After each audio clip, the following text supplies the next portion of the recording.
아침에 나오신 우리 성도님들 주님께서 가장 풍성한 것으로 채워주시기를 주님으로 축복합니다. 네, 두 랩돈 아주 은혜롭게 잘 들었습니다. 네, 요한복음 8장 2절로 11절로 예수를 시험함이라 6절의 말씀을 중심으로 함께 은혜를 나누겠습니다. 요한복음 오늘 8장 2절로 11절의 이 말씀은 사실 크게 두 가지 의미가 있는데, 하나는 뭐냐 하면 예수를 시험하지 말라, 즉 하나님을 시험하지 말라라는 의미고, 또 하나는 10절, 11절의 말씀을 또 6절의 말씀이 이제 시험하지 말라라는 말씀이고, 11절의 말씀에서는 완전한 심판자가 되시는 예수님, 이런 크게 두 우리가 말씀을 볼 수 있는데, 오늘 시간 관계상 첫 번째, 다음 시간에 한 번 더 하겠습니다. 그래서 첫 번째로 오늘은 6절의 말씀을 중심으로 예수를 시험함이라, 다시 말하면 하나님을 시험하지 말라, 이런 제목으로 함께 은혜를 나누도록 하겠습니다. 예수님께서 점점 놀라운 기적을 베푸시고 또 전에 듣지 못한 가르치심으로 많은 사람들을 가르치시니까 이제 사람들 사이에 도대체 저분이 누군가 하는 그런 논쟁이 기적을 일으킬 때마다, 가르침을 주실 때마다 벌어졌습니다.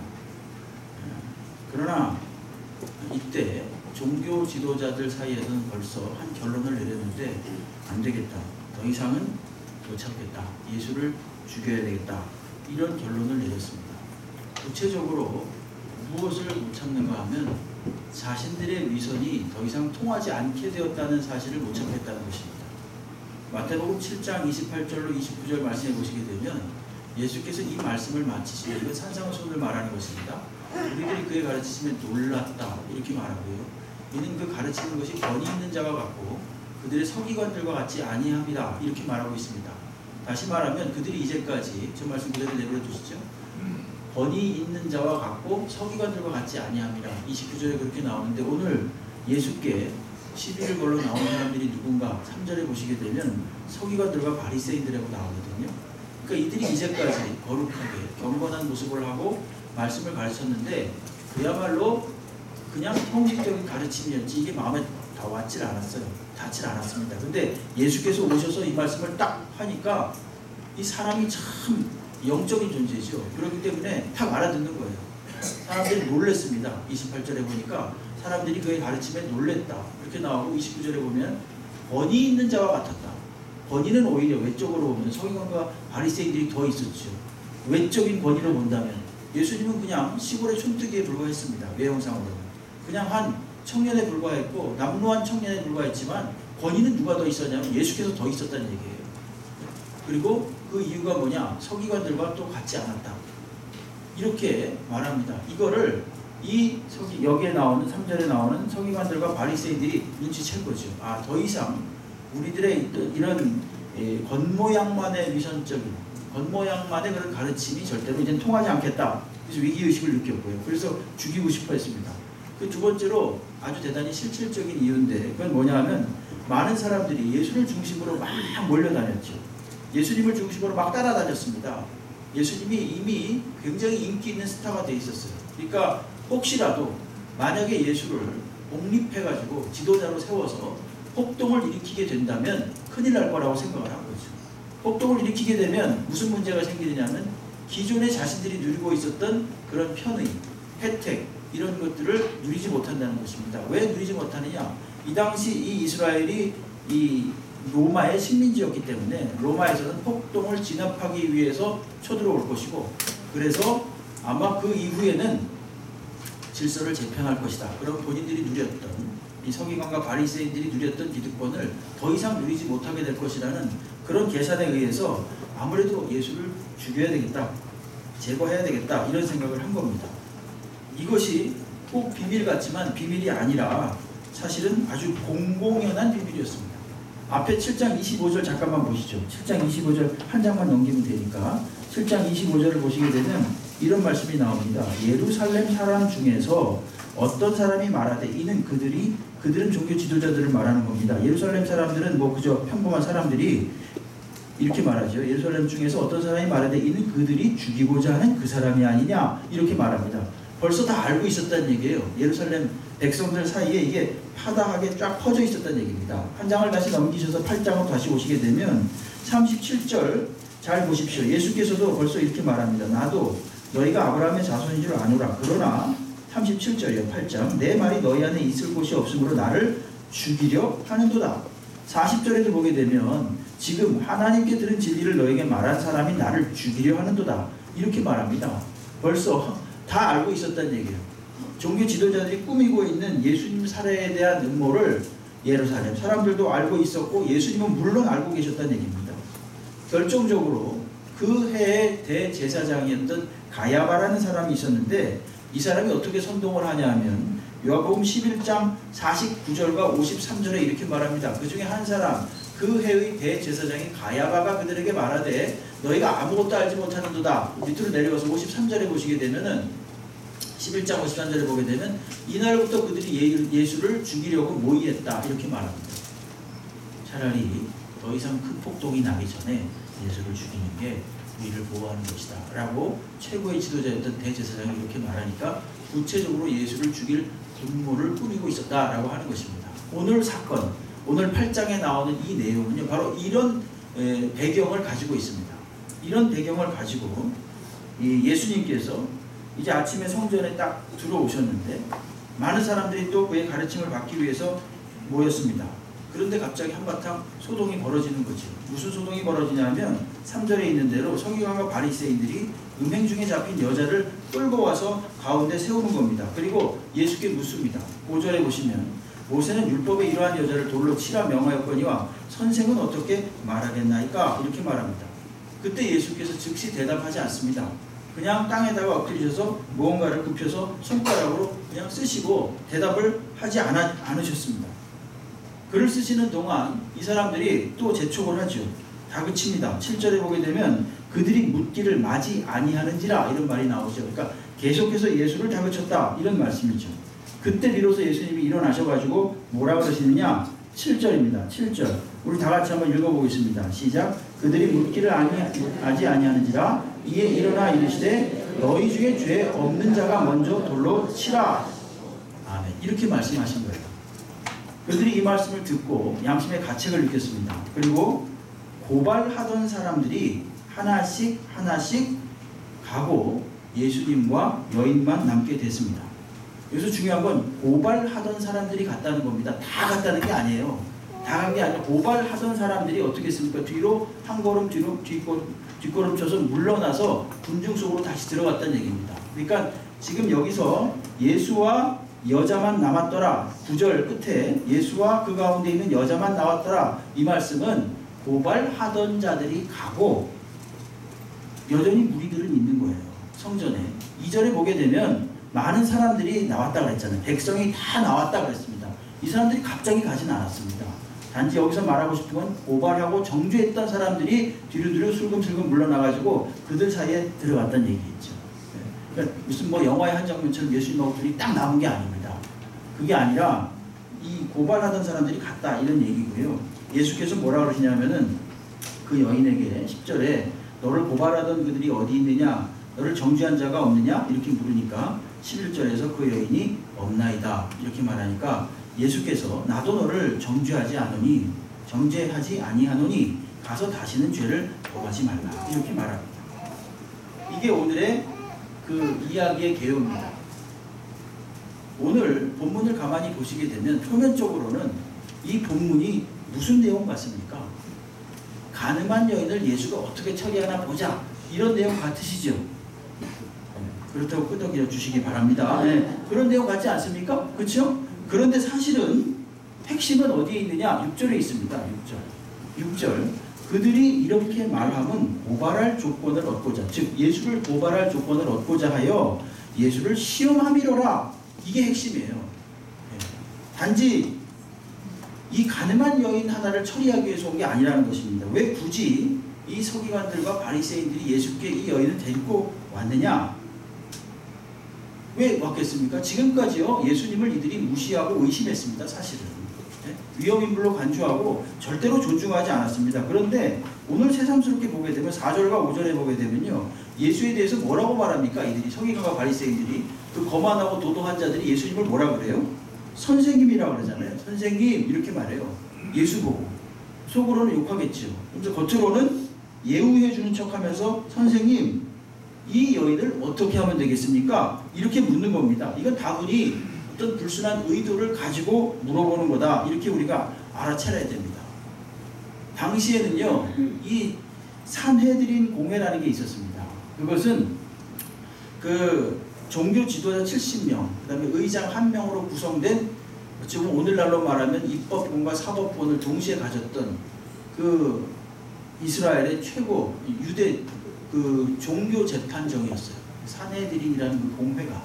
그러니까 당연히 사실은 가늠한 여인을 처리하는 것도 그런 쪽에서 처리를 해야죠. 엉뚱하게 아무런 권한도 없었던 예수님께 이 여자를 데리고 와서 가늠한 여인을 어떻게 하면 되겠습니까? 라고 물어보는 것은 다분히 뭐다? 의도적인 것이다 라고 우리가 알 수 있는 거죠. 이 본문을 보면서. 그러니까 당연히 가늠한 사람, 가늠한 여인을 제대로 처리하기 위해서 온 것이 아니라 어떻게 한 것입니까? 예수를 시험하기 위해서. 그래서 시험에 걸려들도록 해서 고발하기 위해서 데리고 온 거라는 걸 알 수 있습니다. 정말로 만약에 가늠한 이 사람을 처리하기 위해 왔다면 이거는 굉장히 허술한 거죠.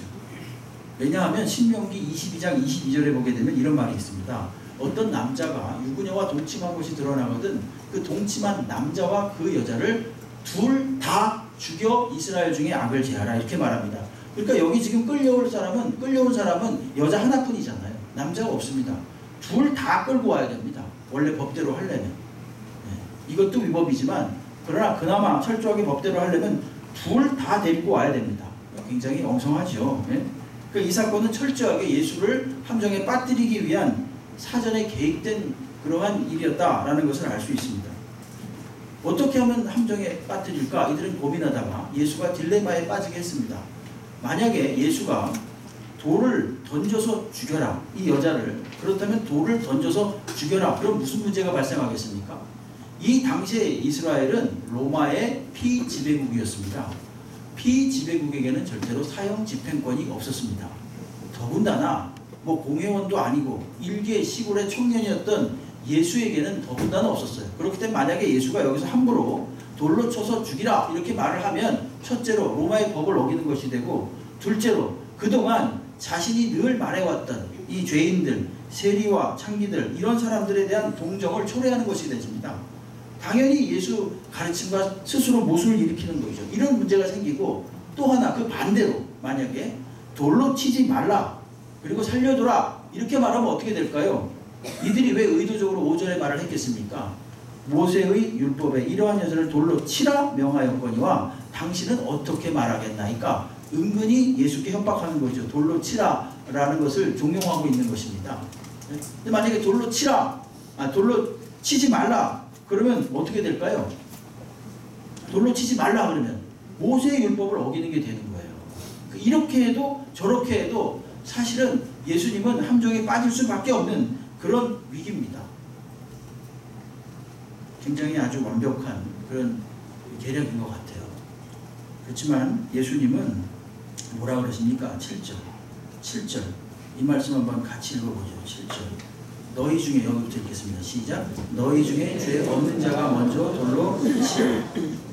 참 놀라운 말씀이죠. 이들이 아주 허를 찔린 겁니다. 오히려 자신들의 그 양심을 향해서 찌르는 예수님의 말씀에 의해서 그들은 하나씩 뒷걸음쳐 갔다. 9절에 보게 되면 어른으로부터 시작하여 젊은이까지 하나씩 나갔다. 이런 표현이 있습니다. 그들은 예수님을 곤란에 빠뜨리려고 했지만 오히려 자신들이 곤란에 빠진 것입니다. 이게 바로 오늘 전체 이야기가 되겠습니다. 전체 이야기. 그러니까 오늘 본문이 말하는 건 무엇인가 하면 예수님을 시험하는 것에 대한 어리석음을 말하기 위함입니다. 즉 하나님을 시험하지 말라. 풀어서 말씀드리면 하나님을 시험하지 말라는 말씀이에요. 사실 예수님은 이 땅에 오실 때부터 끊임없이 사람들에 의해서 시험을 당하고 마귀에 의해서 시험을 당했습니다. 예수께서 처음에 오셨을 때, 그래서 처음 공생애를 시작하실 때 어떻게 했는가? 마태복음 4장 1절을 보시게 되면 그때 예수께서 성령에게 이끌려 마귀에게 시험을 받으러 광야로 가셨다, 이런 말씀이 나오죠. 거기서 사탄이 예수님을 시험합니다. 어떻게 시험합니까? 세 가지 유명한 시험을 하죠. 이 돌이 변하여 떡이 되게 해보거라, 이렇게 말하죠. 두 번째는 성전에서 한번 뛰어내려 보거라, 그러면 안 다칠 것이다, 그래도. 그 다음에 세 번째는 나에게 절하면 온 천하만국의 영광을 너에게 주겠다, 이렇게 말했습니다. 근데 예수께서 뭐라고 말씀하셨냐면 마태복음 4장 7절 말씀을 보시게 되면 예수께서 이르시되 또 기록되었을 때 주 너의 하나님을 시험하지 말라 하였느니라, 이렇게 말합니다. 그러니까 여기를 잘 보십시오. 뭐라고 되어 있습니까? 또 기록되었을 때 이렇게 되어 있죠. 기록되었다는 말은 어디 기록됐다는 얘기입니까? 구약에 기록됐다는 얘기잖아요. 그렇죠? 그럼 구약에 뭐라고 기록됐느냐 하면 너의 하나님을 시험하지 말라고 기록됐다는 거예요. 근데 이 말씀이 어디에 있느냐? 신명기 6장 16절에 있습니다. 여기 보시게 되면 너희가 마사에서 시험한 것 같이 너희의 하나님 여호와를 시험하지 말라. 시험이란 말이 저 짧은 한 구절에 두 번이나 나오는데 어디서 하나님을 시험했다고 나옵니까? 마사라는 장소예요. 그럼 이걸 한번 우리가 추적해 보게 되면 무슨 사건이 있었는지요. 출애굽기 17장 1절로 2절 말씀에 이런 말씀이 나오거든요. 이스라엘 자손의 온 회중이 여호와의 명령대로 신 광야에서 떠나 그 노정대로 행하여 르비딤의 장막을 쳤으나 백성이 마실 물이 없는지라. 백성이 모세와 다투어 이르되 우리에게 물을 주어 마시게 하라. 모세가 그들에게 이르되 너희가 어찌하여 나와 다투느냐? 너희가 어찌하여 여호와를 시험하느냐? 이렇게 말합니다. 이때 출애굽기 17장이라고 그랬어요. 출애굽기 17장이고 요 당시가 나온 지 만 2달이 안 됐을 때입니다. 네? 출애굽기 17장 6절로 7절로 다시 한번 또 보겠습니다. 여기 보게 되면 내가 호렙산에 있는 그 반석 위 거기서 내 앞에 서리니 너는 그 반석을 치라. 그것에서 물이 나오리니 백성이 마시리라. 모세가 이스라엘 장로들의 목전에서 그대로 행하니라.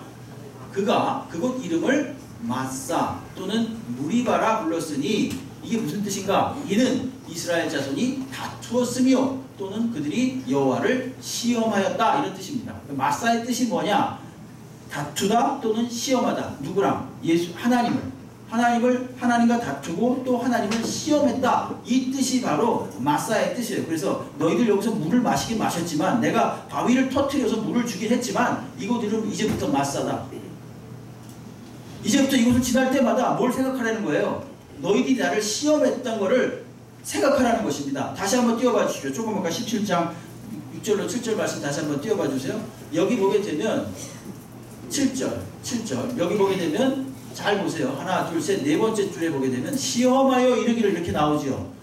그들이 여호와를 시험하여 이르기를, 그 시험의 구체적인 내용이 뭐냐 하면 이게 중요합니다. 여호와께서 우리 중에 계신가 안 계신가 하였습니다. 시험의 내용이 뭐라고요? 여호와께서 도대체 계시는 거야 안 계시는 거야, 이렇다는 것입니다. 이때가 언제라 그랬죠? 홍해를 막 건너고 난 다음이고 그 다음에 이들이 애굽에서 나온 지 만 2달이 안 됐을 때입니다. 출애굽기 14장에서 홍해를 건너는 기적을 경험하고 15장에서는 찬송해가지고 이들이 그 엄청난 이적을 베푸신 하나님을 막 찬양하는 그런 내용이 바로 이 출애굽기 15장이에요. 근데 그 찬양의 어떤 후렴구가 다 끝나기도 전에, 사실은 그 메아리가 다 가시기도 전에 어떻게 했느냐? 이들이 물이 없다고 하나님을 시험하는데 그 시험의 내용이 뭐냐면 하나님 도대체 계신 거야 안 계신 거야 이랬다는 것입니다. 하나님이 도대체 계신 건지 안 계신 건지. 다시 말해서 시험의 그 본질은 뭐냐? 하나님의 존재와 능력을 의심하는 것입니다. 이게 시험의 본질입니다. 이게 시험의 구체적인 내용이에요. 그러면 시험은 조금 아까 말씀드린 대로 하나님이 계시다는 것을 의심하는 거라면, 하나님이 이곳에 없다라고 생각하는 것이라면 그 시험의 반대말이 뭐겠습니까? 반대말이 뭐죠? 안시험. 그죠? 시험의 반대말 안시험이잖아요. 근데 안시험의 내용이 뭐겠습니까? 영광입니다. 영광. 영광이라는 말은 수차례 말씀드렸지만 존재, 현현, 임재라는 뜻입니다. 영광이라는 뜻은. 그러니까 하나님께만 영광을 쓰는데 하나님께 영광을 돌립니다. 이 말은 하나님께서 그때 계셨습니다. 지금도 계십니다. 앞으로도 계실 것입니다. 하나님, 내가 했던 이 일에 하나님이 계십니다. 요번에 축구 보니까 우리 막 골로 기도하는 그런 선수도 있더라고요. 이게 뭐예요? 하나님이 계십니다. 이런 뜻이에요. 하나님 때문에 이 일이 이루어졌습니다. 이런 뜻이거든요. 다시 말하면 매사에 하나님을 인정하는 삶, 그런 게 영광을 돌리는 삶이에요. 그러니까 하나님께 금덩어리를 드리고 뭐 이런 삶이 아니라 매사에 모든 일이 하나님에 의해서 이루어졌습니다. 기쁜 일이든지 슬픈 일이든지 어떤 일이든지 어디서든지 하나님이 계십니다 라고 인정하는 삶이 뭐다? 하나님께 영광을 돌리는 삶입니다. 근데 이들은 시험했다 그랬죠. 시험이라는 말은 뭐라 그랬죠? 하나님이 계신지 안 계신지 의심하는 거라 그랬어요. 그렇죠? 네. 많은 사람들이 하나님이 없다고 의심하니까 당연히 하나님의 능력을 인정하지 못하죠. 당연히. 그래서 잠깐 하나님이 계신 것 같아요. 어떤 때는 그래가지고 어려운 고비도 넘깁니다. 그러면 하나님이 잘 믿을 것 같죠. 네? 그러나 경험상 말입니다. 그게 아니라는 것을 우리가 알 수 있습니다. 성경에서도 충분히 보여줬습니다. 성경이 우리들에게 말하는 것은 인간이 어떤 존재인가 하는 거예요. 끊임없이 하나님을 시험하는 존재라는 것입니다. 배고프다 그러니까 하나님께서 하늘에서 만나를 내려주셨고요. 목마르다 그러니까 바위를 터뜨려서 물을 주셨습니다. 고기 먹고 싶다 그러니까 메추라기를 확 동풍이 불게 해가지고 몰아주셔가지고 고기를 실컷 먹게 해주셨습니다. 춥다 그러니까 하나님께서 불기둥을 세워주셨습니다. 덥다 그러니까 구름기둥을 세워주셨습니다. 뭡니까 이게 지금? 하나님께서 다 해주신 거예요. 네? 하나님께서 다 조건을 만족시켜 주셨습니다. 그런데 모세가 하나님의 말씀을 받으러 시내산에 올라갔을 때 이들이 무슨 짓을 했느냐? 모세가 잠깐 안 보이니까 아 이제 하나님이 없나 보다 이렇게 또 생각을 한 거예요. 우리 신이 없어졌나 보다 이렇게 생각을 한 거예요. 그렇게 하고 나서 아론을 막 협박해가지고 금을 다 가져오게 해가지고 그 금을 녹여가지고 금덩어리 송아지를 만들었죠. 금송아지. 그리고 하는 말이 이것이 우리의 신이다 이렇게 말을 합니다. 이게 바로 사람이라는 것입니다. 뭔가 조건이 만족되는 것 같지요. 그리고 뭔가 요구 조건이 잘 이제 충족이 되면 하나님이 있다라고 하다가도 조금만 불편하고 조금만 또 불만족스러우면 어떻게 된다고요? 끊임없이 하나님이 없다고 하면서 하나님을 시험하는 존재가 인간이라는 것입니다. 오늘 이 서기관들과 바리새인들도 왜 하나님을 시험했겠습니까? 예수님을 하나님으로 인정하지 않은 거예요. 네? 예수님을 하나님으로 인정하지 않았어요. 그러니까 어떻게든지 곤란한 질문을 만들어서 예수를 무너뜨리고자 했습니다. 즉 예수님에게서 하나님을 발견하지 못했습니다. 대부분의 사람들이 그랬습니다. 요한복음 1장 14절 말씀을 보게 되면 말씀이 육신이 되어 우리 가운데 거하시면 우리가 그의 영광을 보니 아버지 독생자의 영광이요 은혜와 진리가 충만했다 이런 말씀이 있습니다. 영광이 두 번이나 나옵니다. 사도 요한이 그렇게 표현합니다. 말씀이 육신이 되어 우리 가운데 거하시니 우리가 그의 영광을 보았다. 다시 말해서 하나님의 임재를 보았다. 누구를 보면서? 예수님을 보면서 하나님의 임재를 발견했대요. 세례 요한은 뭐라 그러냐면 저가 우리 죄를 지고 가는 세상 죄를 지고 가는 하나님의 어린 양이로다 이렇게 말을 했습니다. 알아본 사람은 아주 지극히 소수에 불과합니다. 많은 사람들은 예수님이 하나님이라는 사실을 결코 알아보지 못했고 알아보지 못하니까 인정하지 않으니까 당연히 자신을 하나님이라고 말씀하시던 예수님을 계속해서 넘어뜨리려고 곤란한 질문들을 만들어가지고 계속 시험하는 거예요. 우리는 성경 여러 곳에서 예수님을 시험한 예들을 볼 수 있습니다. 두 가지만 말씀드리면 첫 번째로 마가복음 10장 2절로 9절의 말씀인데 이 말씀이 무슨 말씀인가 하면요. 바리새인들이 이 사람 율법주의자들이에요. 나와가지고 모세한테 묻습니다. 아내를 버리는 게 낫습니까? 그러니까 예수님이 모세는 뭐라고 했느냐 이렇게 물어보니까 네 4절 저기 자신들이 하고 싶은 말이에요. 모세는요 이혼증서 써주면 된다 그랬습니다. 이렇게 말합니다. 그러니까 예수님이 뭐라고 하시냐면 너희 마음의 완악함 때문에 이 명령을 기록했다. 정답이 뭔지 아느냐? 6절과 7절 창조 때부터 사람을 남자와 여자로 지으셨으니 이러므로 사람이 그 부모를 떠나서 그 둘이 한 몸이 될지니라. 이러한즉 이 둘이 이제 둘이 아니요 한 몸이니 그러므로 하나님이 짝지어 주신 것을 사람이 나누지 못할지니라. 이렇게 하나님이 딱 말한 거예요. 이들이 지금 왜 모세는 이혼 증서를 써주면 된다고 했다고 예수님께 말했냐면요, 자신들이 여자를 내쫓고 싶은데 이게 안 되는 거예요. 그 당시는 사회 구조가 어떠냐면은 여자 혼자 도무지 살 수 없는 구조예요. 반드시 여자는 남자에게 의존하여야만 살 수 있는 그런 구조입니다. 요즘처럼 여자들이 일해가지고 그냥 먹고 살 수 있는, 요즘도 상당히 열악하지요. 사실 여성들이 일하기에는. 그럼에도 불구하고 그때는 훨씬 더했습니다. 아니 불가능했습니다. 그렇기 때문에 모세가 어떻게 했냐면 그 여자를 보호하는 측면에서, 그래 그렇다면 그 여자들도 만약에 당신과 헤어질 경우에는 이혼 증서라도 있어야 된다. 이혼 증서가 있어야만이 다른 사람들하고 재혼할 수 있기 때문에 약자를 보호하는 측면에서 이혼 증서를 써서 내보내라고 한 거지, 너희들이 살다가 불편하니까 여자랑 살기 싫으니까 그냥 내 이혼 증서 하나 딱 달랑 줘가지고 가라 이러라고 이혼 증서를 쓴 것이 아니라는 거예요. 그러니까 이들은 지금 불순한 의도를 가지고, 다시 한번 10장 2절을 한번 보여주세요. 마가복음 10장 2절을 보세요. 10장 2절 여기 보세요.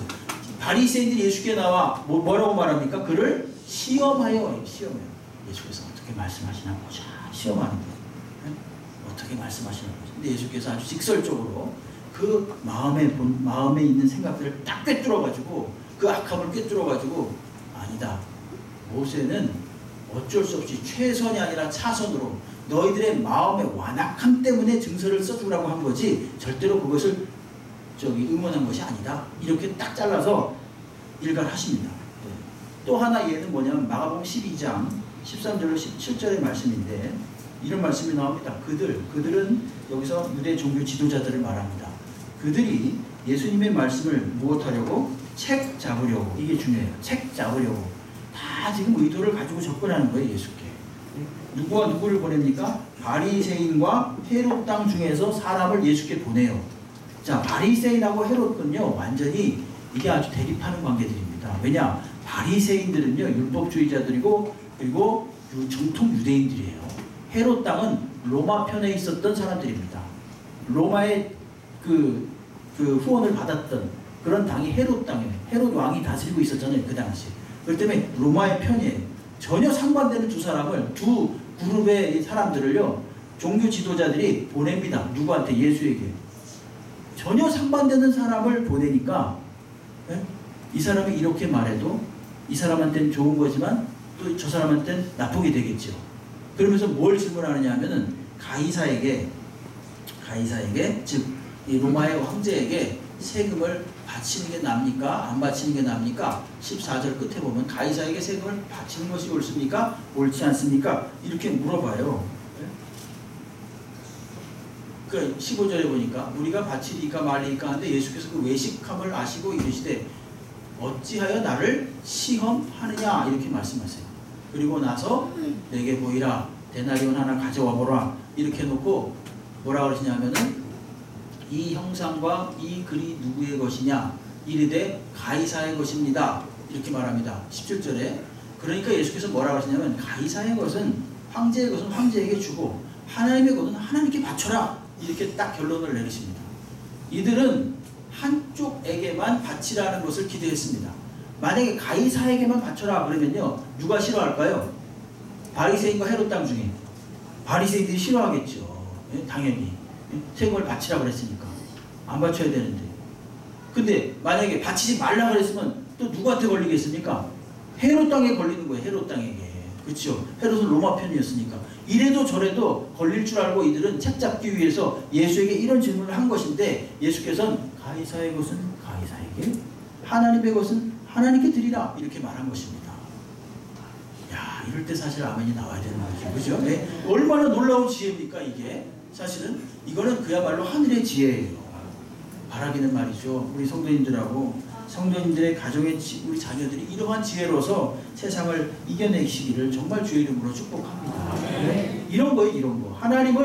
하나님께서 주시는 지혜가 놀랍습니다. 전혀 뜻밖의 지혜가 오지요. 이 여러 가지 발명품 중에 사실은 이 뜻밖의 발명품들이 많아요. 그래서 아주 대박을 낸 발명품이 많은데, 그거 중에 하나가 또 이런 그런 거예요. 포스트잇 이런 거 있잖아요. 이런 거. 전 늘 여기다 이제 메모를 하고 붙였다 띄었다 하는데요. 포스트잇이 사실은 이게 실패작이라는 거 아닙니까? 원래는 이게 조금 더 붓게 만드는 거예요. 띄어지지 않게. 근데 이 사람이 무슨 약품을 잘못했는지 조합을 잘못해가지고 붙였다가 당장 떨어지진 않는데 계속 붙어있는 거예요. 그렇다고 또 띄어지지도 않고 이것도 아니고 저것도 아니다 라고 생각을 붙든지 떨어지든지 해야 되는데 그게 아니고 근데 가만히 생각해 보니까 요게 하나도 이 붙여져 있던 곳에 흔적도 남기지도 않고 그냥 고스란히 잘 붙어있다가 쑥 뛰니까 잘 띄어지는 거예요. 이걸 갖다가 판매해가지고 지금까지도 많은 사람들이 쓰고 있는 거 아닙니까?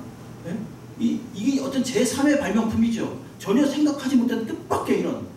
근데 하나님이 주시는 지혜 중에는 이런 것들이 대단히 많습니다. 네? 우리가 하나님 편에 설 때 하나님의 입장에서 자꾸만 생각을 하려고 할 때 하나님을 범사에 인정할 때 말입니다. 하나님을 시험하지 않고 하나님이 이곳에 계시다는 사실을 늘 인정할 때 하나님께서요 저희들에게 놀라운 지혜를 주세요. 여러분 요즘 우리 교회가 새벽에 많이 나와서 기도하세요. 한 30명 나와서 기도하시는데요. 그분들 저는 확신합니다. 하나님이 그 새벽에 분명히 지혜를 주실 거예요. 새벽뿐만이 아니라 언제든지 나와서 기도하시는 분들에게 하나님께 여쭙는 분들에게요. 하나님이 분명히 지혜를 주실 것입니다. 왜냐하면 이건 저의 체험이에요. 네. 모든 사람들이 이런 체험을 다 가지고 있습니다. 이건 정말로 내가 생각하지 못했던 건데 푹 떠오르는 거예요.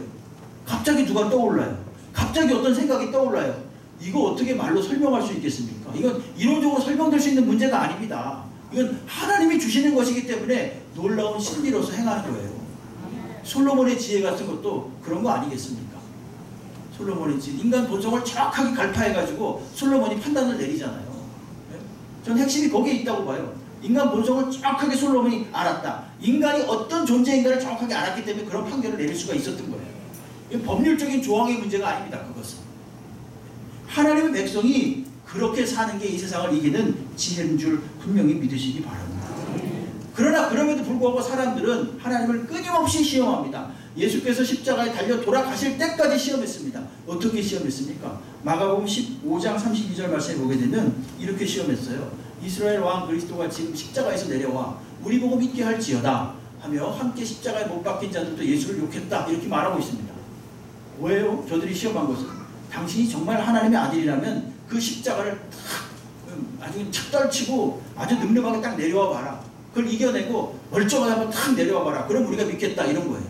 이게 바로 사람들이 그리스도인을 시험하는 방식이고 하나님을 시험하는 방식입니다. 뭔가 이루어주면 내가 믿겠다라고 하는 거예요. 근데요 하나님은 사람이 어떤 존재인지 다 알고 계시다니까요. 조금 아까 말씀드렸던 것처럼 물이 먹고 싶다 해가지고 물을 주셔도 배고프다 그래가지고 빵을 줘도 덥다 그래서 시원하게 해줘도 춥다 그래서 따뜻하게 해줘도 계속 불평하는 게 인간인 걸 알았어요. 그렇기 때문에 무언가 조건 하나를 만족시켜주면요 그 다음에 또 다른 조건이 있게 되고 그 조건이 만족되지 않으면 또 뭐 어떻게 한다고요? 하나님이 없나 보다 이런 거예요. 하나님이 해준 게 뭐가 있어? 이런 거죠. 네? 이런 식으로 나오는 게 인간이라는 걸 아셨기 때문이에요. 요한복음 2장 24절로 25절 말씀에 이렇게 말합니다. 예수는 그의 몸을 그들 사람들입니다.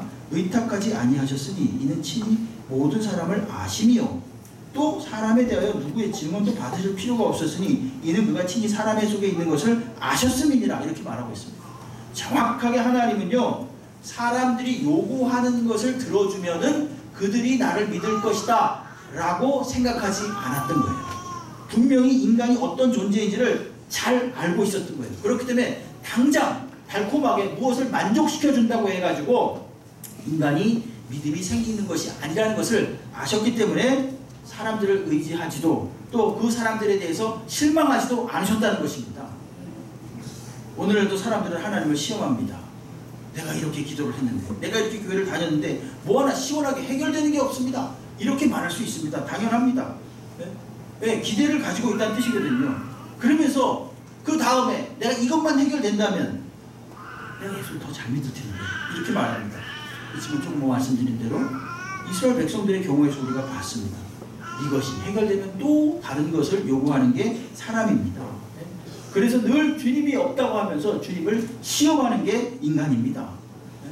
여러분 놀랍게도요 하나님은요 하나님을 알도록 하는 방법으로 풍요를 통해서 우리에게 알도록 하지 않으셨고 아주 많은 경우에 있어서 고통과 결핍을 통해서 우리들에게 하나님이 살아계심을 알게 하십니다. 네? 여러분 그 소설 보셨습니까? 빙점이라고, 미우라 아야코라고, 일본의 여리오 소설가인데 기독교 소설가지요. 그분이 13년 동안 일어나질 못했어요. 이 결핵과 만성 척추염에 시달려가지고 거의 죽을 뻔한 사람입니다. 13년간 거의 뭐 폐인이 되다시피 했다가 남편을 만나가지고 그 남편이 지극한 간호로 잘 살아가지고 30대 후반에 소설을 응모해가지고 당선이 돼가지고 이야 유명한 작가가 됐지요. 그분이 뭐라고 그랬는지 아십니까? 아프지 않으면 드리지 못할 기도가 있습니다. 아프지 않으면 듣지 못할 말씀이 있습니다. 아프지 않으면 접근하지 못할 거룩할 장소가 있습니다. 아프지 않으면 우러러 뵙지 못할 거룩한 얼굴이 있습니다. 다시 말해서 평소 자신이 건강하고 무언가 다 만족스러울 때는요, 기도하지도 않고 말씀을 보지도 않고 또한 하나님의 거룩한 장소를 찾지도 않는다는 거예요. 하나님의 거룩한 얼굴을 구하지도 않는다는 거예요. 그런데 묘하게도 자신이 아프고 고통스러워 보니까 기도하게 되고 말씀을 붙잡게 되고 거룩한 장소로 가게 되고 하나님의 얼굴을 구하게 됐더라는 것입니다. 그러니까 이것은 고통이 주는 유익이라는 거예요. 하는 말이 아프지 않으면 나는 인간일 수 없습니다. 이렇게까지 표현을 했습니다. 그가 말합니다. 질병으로 내가 잃은 것은 건강뿐이었습니다. 대신 나는 신앙과 생명을 얻었습니다. 이렇게 말했습니다. 대신 그는 하나님을 범사에 인정할 줄 아는, 그래서 이후로는 절대로 하나님을 시험하지 않는 사람이 됐다는 것입니다. 도대체 하나님이 계신지 안 계신지 시험하지 않는 그런 사람이 됐다는 거예요. 여러분 어떤 때 우리가 하나님을 시험하지 않겠습니까? 모든 조건이 다 충족될 때 시험하지 않는 게 아니라 죽을 때 시험하지 않습니다. 그렇죠? 정확히 말하면 우리 육신의 생각이 죽을 때입니다. 그때 하나님이 없다는 의심이 사라지게 되는 것입니다. 주님 앞에 완전히 항복하고 나의 옛사람이 죽을 때 바로 그때 비로소 주님을 시험하지 않게 됩니다. 여전히 세상에 기댈 것이 많고 즐거운 것이 많고 세상에서 어떻게 뭐 해볼 거 너무너무 많은 사람은요 계속 하나님을 시험할 수밖에 없습니다. 때로는 주님을 인정했다가 때로는 인정하지 않았다가, 그러니까 시간이 계속 딜레이 되는 거예요. 지체되는 것입니다. 하나님을 아는 시간이. 이건 아주 분명한 얘기예요. 정확한 얘기입니다. 복음서를 잘 보십시오. 복음서를 가만히 보시고 마태마가 누가 요한에서 가장 최후까지 예수님을 안 믿었던 사람이 누구인지를 한번 잘 보세요. 그 사람들은 예수님과 논쟁을 하고 싸움을 했던 바로 여기 나오는 3절에 나오는 서기관과 바리새인들입니다. 이들은 끝까지 하나님을 믿지 않았습니다. 반면에 어부와 세리와 창기와 모든 죄인들, 이 사람들은요 오히려 금방 항복했습니다. 하나님께서 이 시간도 저와 여러분에게 말씀하시죠. 하나님을 범사에 인정하라. 하나님을 시험하지 말라.